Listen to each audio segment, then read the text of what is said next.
મહાભારતમાંથી બે પાત્રોની વાત કરવી છે આજે મારે. આજે મહાભારતમાંથી બે પાત્રો, એક કુંતા માતા અને બીજું ગાંધારી માતા. આ બંને પરિવારના સભ્યો હોય છે. કુટુંબ ભાવના અને લાગણીશીલ હતા. કુંતા માતાના 5 પાંડવો હોય અને તે સત્ય અને ધર્મ પ્રત્યે હોય છે. અને ગાંધારીના પુત્રો કૌરવો અસત્ય અને અધર્મમાં હોય છે. ગાંધારી માતાના પુત્રો કૌરવો અસત્ય અને અધર્મ હોય છે. અને કુંતા માતા એટલે કે પાંડવો અને ગાંધારીના પુત્રો કૌરવો, આ બંને વચ્ચે મહાયુદ્ધ થયું અને એમાં ઘણા લોકો મૃત્યુ પામ્યા અને યુદ્ધમાં મરણ. માતાએ તો કોઈ વ્યક્તિને, ના પાંડવોને કે ના કૌરવોને, જીતના આશીર્વાદ એકે માતાએ આપ્યા નથી. આટલું બધું યુદ્ધ થયું પાંડવો તરફથી અને કૌરવ તરફથી. ઘણા ખરા યુદ્ધમાં મૃત્યુ પામ્યા.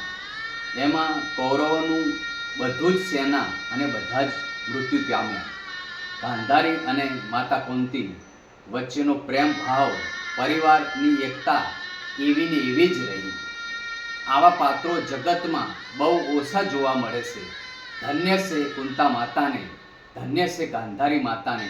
તમારી જનતાને લાખ લાખ વંદન છે.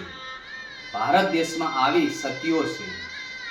જ્યારે મહાભારતના યુદ્ધ પૂરું થયું ત્યારે કુંતા માતાએ યુધિષ્ઠિરને કહ્યું, બેટા જા, ગાંધારી માતા જોડે જા અને પગે લાગજે અને કહેજે, માતા આ બધું મારાથી જ થયું છે. ત્યારે ગાંધારી માતા કહે છે, ના બેટા યુધિષ્ઠિર, તારાથી નથી થયું, આ બધું તો કૃષ્ણથી જ થયું છે. ત્યારે કૃષ્ણ ભગવાન ત્યાં ઊભા હોય છે.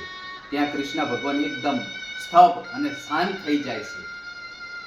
કૃષ્ણ ભગવાન કહે છે, ના માતા, એમ કહે છે. પણ ગાંધારી કહે છે, આ બધું જ તારાથી જ થયું છે. ગાંધારી માતા શ્રી કૃષ્ણને શ્રાપ આપે છે અને જેવું મારું કુટુંબ યુદ્ધમાં મરાયું છે એવું જ તમારું કુટુંબ યુદ્ધમાં મરાશે, આ મારો શ્રાપ છે. આમ કહીને ગાંધારી માતાના આંખમાંથી આંસુ સરી પડ્યા. માતાના આંખોમાંથી આંસુ સરી પડે છે. જગતમાં કુંતા માતા અને માતા ગાંધારી પેલા ભાવના કોઈ સગા બેન હોય એવું બેનું ભાવ પ્રેમ. અને આવા જગતમાં પાત્રો મળવા બહુ જ મુશ્કેલી છે. બંને સતીઓ હોય છે. ભગવાન શ્રી કૃષ્ણ કુંતા માતા કહે છે, બુવા હવે હું જાઉં છું. કુંતા માતા કહે છે, જવું છે? તો કુંતા માતાને કહે, બુવા જે માગવું હોય મારી જોડે માગી લો. ત્યારે કુંતા માતા કહે છે, મને દુઃખ આપો. ત્યારે પાંડવો વિચારમાં પડી જાય કે માતાશ્રીએ શું માગ્યું. માતા કહે છે કે મને દુઃખ હશે તો તમે આવીને ઊભા રહેશો. એમ કુંતા માતાને શ્રી કૃષ્ણ ભગવાન કહે, બુવા જે છે તમે માગ્યું, બસ દુઃખ જ માગ્યું. ત્યારે પાંડવો પણ આંખમાંથી આંસુ આવી જાય છે. પણ કુંતા માતા કહે છે કે જો હું દુઃખ માગું, પણ જ્યારે હું યાદ કરું તાણે તું આવીને ઊભો રહી, માટે મારે તારી જરૂર છે. પછી ભગવાન જ્યારે યાદ કરે ત્યારે આવીને ઊભા રહે છે.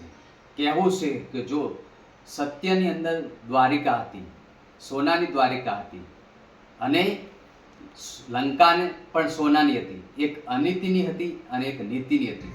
સતાએ રહી નહીં.